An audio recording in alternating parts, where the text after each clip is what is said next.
Success पाना है तो मोटिवेट रहो, और मोटिवेट रहोगे तो सफलता आपके कदम चूमेगी। द्रौपदी का जन्म कैसे हुआ और क्यों कहलाई पांचाली? महाभारत ग्रंथ के अनुसार एक बार राजा द्रुपद ने कौरवों और पांडवों के गुरु द्रोणाचार्य का अपमान कर दिया था। गुरु द्रोणाचार्य इस अपमान को भूल नहीं पाए, इसलिए जब पांडवों और कौरवों ने शिक्षा समाप्ति के पश्चात गुरु द्रोणाचार्य से गुरु दक्षिणा मांगने को कहा, तो उन्होंने उनसे गुरु दक्षिणा में राजा द्रुपद की को बंदी बनाकर अपने समक्ष प्रस्तुत करने को कहा। पहले कौरव राजा द्रुपद को बंदी बनाने गए, पर वो राजा द्रुपद से हार गए। कौरवों के पराजित होने के बाद पांडव गए और उन्होंने राजा द्रुपद को बंदी बनाकर गुरु द्रोणाचार्य के समक्ष प्रस्तुत किया। द्रोणाचार्य ने अपने अपमान का बदला लेते हुए द्रुपद का आधा राज्य स्वयं के पास रख लिया और शेष राज्य द्रुपद को देकर उसे रिहा कर दिया। गुरु द्रोणाचार्य से पराजित होने के उपरांत महाराज द्रुपद अत्यंत लज्जित हुए और उन्हें किसी प्रकार से नीचा दिखाने का उपाय सोचने लगे। इसी चिंता में एक बार वे घूमते हुए कल्याणी नगरी के ब्राह्मणों की बस्ती में जा पहुंचे। वहां उनकी भेंट यास तथा उपयास नामक महान कर्मकांडीय ब्राह्मण भाइयों से हुई। राजा द्रुपद ने उनकी सेवा करके उन्हें प्रसन्न कर लिया और उनसे द्रोणाचार्य को मारने का उपाय पूछा। उनके पूछने पर बड़े भाई याज ने कहा, इसके लिए आप एक विशाल यज्ञ का आयोजन करके अग्निदेव को प्रसन्न कीजिए, जिससे अग्निदेव आपको महान बलशाली पुत्र का वरदान दे देंगे। महाराज द्रुपद ने याज और उपयाज के कहे अनुसार यज्ञ करवाया। उनके यज्ञ से प्रसन्न होकर अग्निदेव ने उन्हें एक ऐसा पुत्र दिया जो संपूर्ण आयुध एवं कवच कुंडल से युक्त था। उसके पश्चात उस यज्ञ कुंड में से कन्या उत्पन्न हुई, जिसके नेत्र खिले हुए कमल के समान देव्यात्मान थे। वो हे चंद्रमा के समान वक्र थी तथा उसका वर्ण श्यामल था। उससे उत्पन्न होते ही एक आकाशवाणी हुई कि इस बालिका का जन्म क्षत्रियों के संहार और कौरवों के विनाश के लिए ही हुआ है। बालक का नाम धृष्टद्युम्न एवं बालिका का नाम कृष्णा रखा गया, जो कि राजा द्रुपद की बेटी होने के कारण द्रौपदी कहलाई। द्रौपदी पूर्व जन्म में एक बड़े ऋषि की गुणवान कन्या थी।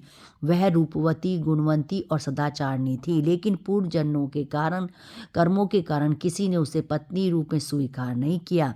इससे दुखी होकर वह तपस्या करने लगी। उसकी उग्र तपस्या के कारण भगवान शिव प्रसन्न हुए और उन्होंने द्रौपदी से कहा, तू मनचाहा वरदान मांग ले।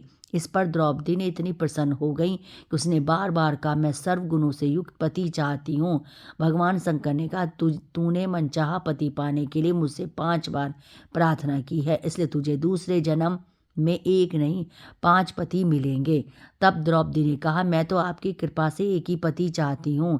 इस पर शिव जी ने कहा, मेरा वरदान व्यर्थ नहीं जा सकता, लेकिन तुझे 5 पति ही प्राप्त होंगे। द्रौपदी से पांचाली बनने की कहानी। कुंती तथा पांडवों ने द्रौपदी के स्वयंवर के विषय में सुना तो वे लोग भी सम्मिलित होने के लिए धौम्य को अपना पुरोहित बनाकर पांचाल देश पहुँचे। कौरवों से छुपने के लिए उन्होंने ब्राह्मण वेश धारण कर रखा था तथा एक कुम्हार की कुटिया में रहने लगे। राजा द्रुपद द्रौपदी का विवाह अर्जुन के साथ करना चाहते थे। लाक्षागृह की घटना सुनने के बाद भी उन्हें यह विश्वास नहीं होता था कि पांडवों की मृत्यु हो चुकी है। इसलिए द्रौपदी के स्वयंवर के लिए उन्होंने यह शर्त रखी कि निरंतर घूमती हुई मछली की आंख में जो भी वीर निश्चित धनुष की प्रत्यंचा पर चढ़ाकर दिए गए 5 बाणों से आंख के ऊपर लगे लक्ष्य को भेद देगा, उसी के साथ द्रौपदी का विवाह कर दिया जाएगा। ब्राह्मण वेश में पांडव भी स्वयंवर स्थल पर पहुंचे। कौरव आदि अनेक राजा तथा राजकुमार तो धनुष की प्रत्यंचा के धक्के से ही भूमि पर गिर गए। कर्ण ने धनुष पर बाण चढ़ा लिया, किंतु द्रौपदी ने सूत पुत्र से विवाह करना नहीं चाहा, इसलिए लक्ष्य भेदने का प्रश्न ही नहीं उठा।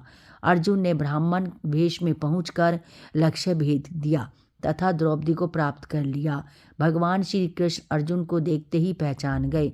शेष उपस्थित व्यक्तियों में यह विवाद का विषय बन गया कि एक ब्राह्मण को राजकन्या क्यों दी गई।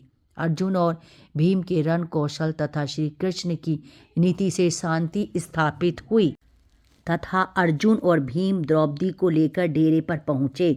वहाँ पर पहुँचकर उनके यह कहने पर कि वे लोग भिक्षा लाए हैं, उन्हें बिना देखे ही कुंती ने कुटिया के अंदर से कहा कि सभी भाई मिलकर उसे ग्रहण करो। फिर पुत्र वधू को देखकर अपने वचनों को सत्य रखने के लिए कुंती ने पांचों पांडवों को द्रौपदी से विवाह करने के लिए कहा। द्रौपदी का भाई धृष्टद्युम्न उन लोगों के पीछे पीछे छुपकर आया था और यह तो नहीं जान पाया कि वे सब कौन हैं, परंतु उस जगह का पता लगाकर पिता की प्रेरणा से उसने उन सबको अपने घर पर भोजन के लिए आमंत्रित किया।